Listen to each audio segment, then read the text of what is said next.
Hello everyone, कैसे हैं आप सभी। आज के मोटिवेशनल वीडियो में आपका स्वागत है। उम्मीद है आप सभी अच्छे होंगे।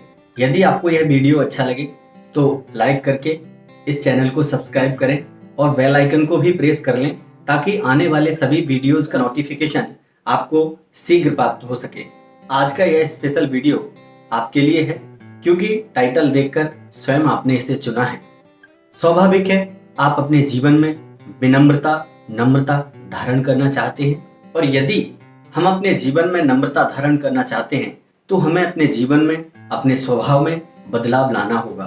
शुष्क काष्ठानि मूर्खाश्च न नमन्ति कदाचन नमन्ति फलिनो वृक्षाः नमन्ति गुणिनो जना। जिस प्रकार सूखी लकड़ी कभी नहीं झुकती, ठीक वैसे ही मूर्ख व्यक्ति कभी नहीं झुकते।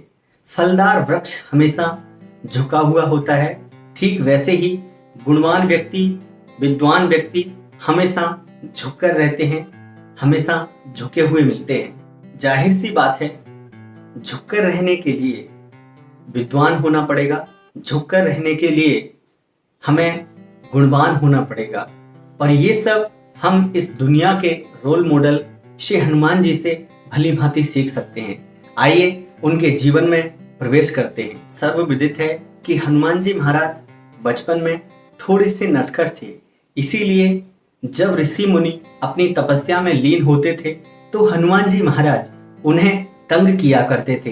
एक दिन मतंग ऋषि ने हनुमान जी को एक श्राप दे दिया कि हनुमान जी तुम अपनी सारी शक्तियां भूल जाओगे और समय आने पर यदि तुम्हें कोई याद दिलाएगा तब जाके तुम उन शक्तियों का प्रयोग कर पाओगे, तब तुम्हें वे शक्तियां याद आएंगी। आज समय आ गया है, मां जानकी की खोज के लिए सभी बानर अपना अपना बल आजमा रहे हैं। भगवान श्री राम के समक्ष सभी बानर अपना अपना बल आजमा के कह रहे हैं कि मैं क्या कर सकता हूं, मैं क्या कर सकता हूं। अंगद कहीं जाऊं मैं पारा, जिए संशय कछु फिरती बारा। अंगद कहते हैं कि मैं समुद्र के उस पार तो जा सकता हूं, लेकिन मुझे संशय है कि मैं वापस आ पाऊंगा कि नहीं। तभी जामवंत जी ने हनुमान जी से कहा, कहहीं रीजपति सुन हनुमाना, का चुप साध रहेउ बलवाना। पवन तनय बल पवन समाना, बुद्धि विवेक विज्ञान निधाना। हनुमान जी तुम क्यों चुप बैठे हो, तुमने क्यों चुप साध रखी है। तुम पवन पुत्र हो, तुम में पवन के समान बल है, तुम विवेक बुद्धि और विज्ञान की खान हो। कवन सुकाज कठिन जग माही, जो नहीं होत तात तुम पाही। हनुमान जी को जामवंत जी ने उनकी शक्तियों का स्मरण कराया। तब हनुमान जी ने गर्जकर सिंहनाद करके कहा, सिंहनाद कर बारही बारा, लीलह नाघों जल निधि खारा। जामवंत जी ने जब हनुमान जी को उनकी शक्तियों का स्मरण कराया तो हनुमान जी गर्जकर बोले कि जामवंत जी, इस समुद्र को तो मैं खेल खेल में ही नाग जाऊंगा और त्रिकूट पर्वत सहित रावण के समस्त सहायकों को मार करके मैं लंका को यहीं ले आऊंगा। लेकिन ध्यान देने वाली बात ये नहीं है कि हनुमान जी को आज जामवंत जी ने उनकी शक्तियों का स्मरण करा दिया और हनुमान जी एकदम से सिंहनाद करके उठ गए। नहीं, याद रखने योग्य बात यह है, सीखने योग्य बात यह है कि हनुमान जी तब स्वयं जामवंत जी से पूछने लगे, जामवंत मैं पूछूं तो ही, उचित सिखा बनू दीजे मोही। जामवंत जी मैं कर तो ये सब सकता हूं, किंतु आप ही मुझे उचित मार्गदर्शन दीजिए कि मैं इस समय क्या करूं, मुझे इस समय क्या करना चाहिए। इतना बलवान और बुद्धि विज्ञान का ज्ञाता, बुद्धि विज्ञान की खान आज अपनों से बड़ों से पूछ रहे हैं कि मुझे ऐसे में क्या करना चाहिए। यहां से हमें सीखना है, ये हमें अपने जीवन में धारण करना है कि विद्वान होने के साथ, बलवान होने के साथ, धनवान होने के साथ हमारे जीवन में ऐसी नम्रता हो कि हम बड़ों का आदर कर सकें, बड़ों का सम्मान कर सकें, उनके बताए हुए उचित मार्ग पर चल सकें। तब जामवंत जी ने कहा कि हनुमान जी आप सिर्फ इतना कीजिए कि आप लंका जाकर के मां जानकी को देख आइए और मां जानकी की खबर श्री राम जी को दे दो। बाद में श्री राम जी स्वयं अपने बल से, अपने विवेक से उन राक्षसों का संहार करके मां जानकी को स्वयं ले आएंगे। और अब हनुमान जी जय श्री राम का जयघोष करके चल दिए हैं। रास्ते में समुद्र ने मैनाक पर्वत से कहा कि जाओ हनुमान जी को कुछ विश्राम दो। रास्ते में मैनाक पर्वत आया तो हनुमान जी ने मैनाक पर अपना हाथ रख के कहा, हे मैनाक पर्वत, जब तक मैं श्री राम जी के कार्य को संपन्न नहीं कर देता मुझे विश्राम शोभा नहीं देता। हनुमान जी की विनम्रता देखिए आप। हनुमान जी चाहते तो मैनाक पर्वत को अनदेखा करके भी निकल सकते थे, लेकिन उन्होंने मैनाक पर्वत का सम्मान किया, उनका आदर किया और उनसे वार्तालाप करके आगे बढ़े। समुद्र के मार्ग में ही देवताओं ने श्री हनुमान जी की परीक्षा के लिए सुरसा नाम की एक सर्पों की माता को भेजा और सुरसा ने हनुमान जी से कहा कि आज तो मैं देवताओं का धन्यवाद करना चाहती हूँ जिन्होंने मेरे लिए सुंदर सा आहार भेजा है। तब हनुमान जी ने हाथ जोड़ करके कहा कि माता, अभी मुझे भगवान श्री राम के कार्य को संपन्न करने के लिए जाना है और जब मैं वापस आऊंगा तब तुम मुझे खा लेना। हनुमान जी के काफी निवेदन करने के बाद भी जब सुरसा नहीं मानी और हनुमान जी से कहने लगी कि नहीं, मैं तो तुम्हें खाऊंगी ही, तो हनुमान जी ने कहा कि देखिए फिर ज्यादा देर मत करिए, यदि तुम खाना चाहती हो तो फिर जल्दी खा लीजिए। जो जन भर ते ही बदनु पसारा, कपि तनु कीन दुगन विस्तारा। सुरसा ने अपने मुंह को एक योजन का कर लिया।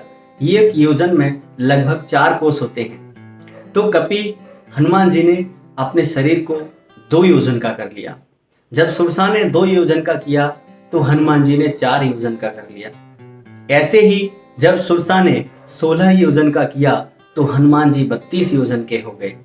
जस जस सुरसा बदनु बढ़ावा, तास दून कपि रूप दिखावा। जैसे जैसे सुरसा ने अपने बदन को बढ़ाया हनुमान जी उससे दुगना बदन करते गए। ऐसे ही सुरसा ने अपने बदन को 100 योजन तक किया, तब हनुमान जी बहुत छोटे हो गए और जल्दी से सुरसा के मुंह में प्रवेश करके बाहर आ गए और बाहर आके हाथ जोड़ करके खड़े हो गए कि माते, अब तुमने मुझे खा लिया है और अब मैं बाहर आ गया हूँ, अब मुझे अनुमति दीजिए, मैं श्री रामचंद्र जी के कार्य को संपन्न करने जा रहा हूँ। तब सुरसा ने कहा कि हनुमान, मैंने तुम्हारी बुद्धि और बल को समझ लिया है, जिसकी परीक्षा लेने के लिए देवताओं ने ही मुझे यहाँ भेजा था। जाओ, मैं तुम्हें आशीर्वाद देती हूँ, तुम श्री राम के कार्य को सफल पूर्वक संपन्न करोगे। यहाँ हनुमान जी ने सीख दी कि जब ताकत दिखानी थी तो बड़े हो गए और जब बुद्धि दिखानी थी तो छोटे हो गए। इसीलिए तो हनुमान जी को बल और बुद्धि की खान कहते हैं। आगे चल के समुद्र में हनुमान जी को एक निश्चरी मिलती है जो वहां के जीव जंतुओं की परछाई को पकड़कर उन्हें खा जाती थी। हनुमान जी के साथ भी उसने वैसा ही छल किया और हनुमान जी ने उसका संहार करके हनुमान जी आगे बढ़े। मसक समान रूप कपिधरी, लंका ही चले सुमिर नरहरि। अब हनुमान जी छोटा सा रूप बना करके लंका में चल दिए और लंका के मुख्य द्वार पर लंकनी नामक एक राक्षसी मिली। लंकनी ने हनुमान जी से कहा कि हे कपि, तुम मेरी इजाजत के बिना कहाँ जा रहे हो। हनुमान जी ने एक घूसा मार दिया लंकनी को और वह बेहोश हो गई। थोड़ी देर बाद जब लंकनी को होश आया तो हनुमान जी के समक्ष हाथ जोड़कर प्रार्थना करने लगी। लंकनी ने कहा, हे वानर, ब्रह्मा जी ने जब रावण को वरदान दिया था तो जाते समय मुझसे कह गए थे कि लंका में जब तू किसी वानर के प्रहार से मूर्छित हो जाए तो जान लेना कि अब राक्षसों का संहार तय है। हे प्रभु, मैं धन्य हूँ कि मैंने श्री रामचंद्र जी के सेवक आपके दर्शन किए। और लंकनी ने लंका के द्वार हनुमान जी के लिए खोल दिए। प्रविश नगर कीजिए सब काजा, हृदय राख कौशलपुर राजा। जाइए, प्रभु का स्मरण करके सारे काम कीजिए, क्योंकि प्रभु के नाम से विश्व भी अमृत के समान हो जाता है। समुद्र गाय के खुर के बराबर हो जाता है। अग्नि में शीतलता आ जाती है। दुश्मन भी मित्रता करने लगते हैं। ऐसा प्रबल प्रताप है प्रभु के नाम का। हनुमान जी तब आगे चले और उन्होंने महल में रावण को सोते हुए देखा, परंतु वहां पर सीता जी नहीं दिखी। तभी उन्हें पास में एक सुंदर सा महल दिखा जहां भगवान श्री राम का मंदिर भी बना हुआ था। हनुमान जी ने ब्राह्मण का भेष बना करके, बड़ी लंबी कथा है, आइए आगे चलते हैं। हनुमान जी अशोक वन में, जहाँ माँ जानकी रह रही हैं, पहुंच गए हैं। जानकी जिस वृक्ष के नीचे बैठी हैं, हनुमान जी उसी वृक्ष के ऊपर पत्तों में छिप करके बैठ गए। इतने में कई स्त्रियों के साथ रावण वहां पर आता है और माँ जानकी को कई प्रकार से धमकी देता है कि तू एक बार मेरी तरफ देख ले, मैं सभी रानियों को तुम्हारी दासी बना दूंगा, तुम एक बार बस मेरी तरफ देख लो। तब माँ जानकी कहती हैं कि हे निर्लज्ज, तुझको शर्म नहीं आती? तू धोखे से मुझे यहाँ पर हर के लाया है, तू भगवान राम के बल को नहीं जानता है, अब तेरी मृत्यु निकट आ गई है। माँ जानकी रावण की बात को स्वीकार नहीं करती हैं, तो वह माँ जानकी को मारने की धमकी देता है कि यदि 1 महीने के अंदर तुमने मेरा कहा नहीं माना तो मैं तुम्हारे प्राणों को हर लूंगा। हनुमान जी महाराज वृक्ष के ऊपर बैठे हैं और सोच रहे हैं कि हे प्रभु, मैं कैसे माँ जानकी की मदद करूं। तब रावण सभी राक्षसियों को ये समझा के जाता है कि कैसे भी साम दाम दंड भेद से इसे मनाओ, जानकी को मनाओ और इसे धमकी दो। और रावण इतना कह के वहां से चला जाता है। तभी त्रिजटा नाम की एक राक्षसी माँ जानकी के पास आती है। माँ जानकी बड़ी दुखी हैं, हनुमान जी भी ये सब देख करके दुखी हो रहे हैं। माँ जानकी दुखी हैं और त्रिजटा से कहती हैं कि त्रिजटा, तुम तो मेरी दुख में सहायक हो, तुम ही बताओ, अब मेरा संकट असहाय हो गया है, मुझसे सहा नहीं जाता, तुम ही बताओ मैं कैसे इन प्राणों को त्याग दूं। तब त्रिजटा ने प्रभु राम के बल का बखान किया और उन्हें धैर्य बंधाया और कहा कि मैंने आज ही रात्रि में एक सपना देखा है कि एक बानर लंका में आया है और उसने सारी लंका को जला दिया है, सभी वाटिका को तहस नहस कर दिया है। और मैंने ये देखा है कि ये सपना 1-2 दिन में ही पूर्ण होने वाला है। जब त्रिजटा माँ जानकी से बातें करके चली जाती है, तब हनुमान जी ने विचार करके कि अब मुझे माँ जानकी के समक्ष जाना चाहिए, प्रभु राम नाम की मुद्रिका को माँ जानकी के समक्ष गिरा दिया। माँ जानकी ने उस मुद्रिका को देखा और माँ जानकी विचार करने लगी कि ये तो प्रभु राम की मुद्रिका है, भगवान श्री राम को आसानी से तो कोई जीत नहीं सकता और ना ही ऐसी मुद्रिका किसी माया जाल से बनाई जा सकती है। माँ जानकी इतने विचार कर रही हैं, तभी हनुमान जी मधुर वचनों में श्री राम के गुणों का बखान करने लगे, श्री राम कथा गाने लगे। राम कथा सुन के माँ जानकी का सारा दुख भाग गया। माँ जानकी कहने लगी कि कौन है भाई जिसने इतनी मधुर कथा सुनाई और ये प्रभु राम की निशानी यहाँ पर लेकर आए हो, कौन हो तुम? तब हनुमान जी ने कहा, राम दूत मैं माँ तु जानकी, सत्य शपथ करुणा निधान की। सीखने योग्य बात है, जब हनुमान जी से माँ जानकी ने उनका परिचय पूछा तो हनुमान जी ने इतना ही कहा कि हे माँ, मैं भगवान श्री राम जी का सेवक हूँ। सोचिए, यदि हम और आप होते तो इस समय किस तरह की बातें होती। कहते कि माँ कोई नहीं आ पाया, मैं ही आ पाया, माँ मैंने कई राक्षसों को मारा, माँ मैं फटाक से समुद्र को लांघ गया। और कहते माँ इस समय मैं ही भगवान श्री राम का खास हूँ। लेकिन नहीं, हनुमान जी अपने परिचय में सिर्फ कह रहे हैं कि माँ मैं भगवान श्री राम का सेवक हूँ और ये अंगूठी मैं ही लाया हूँ, भगवान श्री राम ने ये अपनी पहचान के लिए मुझे दी है। हनुमान जी ने कहा कि माँ मुझे आदेश नहीं है प्रभु का, नहीं तो मैं अभी सभी राक्षसों का नाश करके तुम्हें अपने साथ ले जा सकता हूँ। आप चिंता मत कीजिए माँ, जल्दी ही भगवान श्री राम यहाँ आएंगे और सभी राक्षसों का विनाश करके तुम्हें अपने साथ ले जाएंगे। आप चिंता मत करिए माँ, मेरे जैसे कई वानर अभी भगवान की सेना में उपस्थित हैं। तब माँ जानकी मुस्कुराई और कहने लगी, तुम्हारे जैसे सेवक? मतलब जानकी को थोड़ा सा संदेह हुआ। तब हनुमान जी ने अपना विशाल रूप दिखाया और तभी माँ जानकी को ये विश्वास हो गया कि प्रभु की सेना में ऐसे ऐसे बलवान वीर उपस्थित हैं। माँ से बातें करने के उपरांत हनुमान जी ने कहा कि माँ मुझे बड़ी जोर की भूख लगी है और मीठे मीठे फलों को देख करके मेरी भूख और बढ़ गई है। माँ से अनुमति लेकर के हनुमान जी फल खाने के लिए अशोक वन में चले। वहां जाकर के हनुमान जी ने कई राक्षसों का विनाश किया, वन को उजाड़ा। तभी वहां पर मेघनाथ आता है और वह ब्रह्मफास का प्रयोग करता है। हनुमान जी ब्रह्म बाण का आदर करते हैं और उस ब्रह्मफास में स्वयं बंध जाते हैं। ब्रह्मफास में बांधकर मेघनाथ हनुमान जी को रावण के दरबार में लेकर जाता है।